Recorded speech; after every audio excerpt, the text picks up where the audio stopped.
buntag, Leonardo Vasco, sir, no? Kanang nami delivery sa imo TV, sir ba?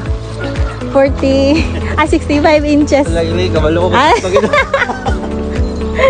Ay, ikaw na lang open, sir. Gusto ka i-prank daw.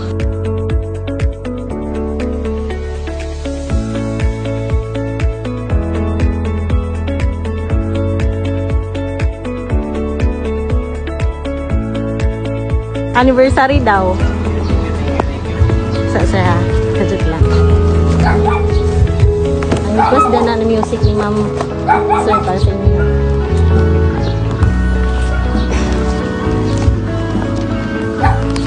Kadut lang, sir, ha.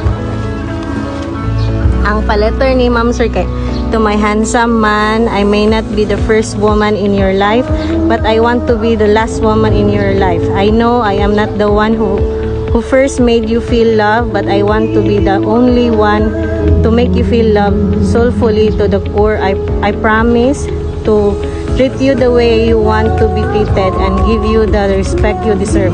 I promise to always be your lover and friend. I will pay attention and give you time. I promise to always share what's in my heart. Just want to say that I love you and will always love you, and that you are the only person I'll ever love this much. Happy first anniversary, baby. Then, napaisa, sir. And every moment we share together is so precious to me. I hope everything works out to us. From the very depths of my soul, thank you so much for everything you've given this family, and happy Father's Day po daw, sir. Say, maestra ni mo, sir, kay ma'am.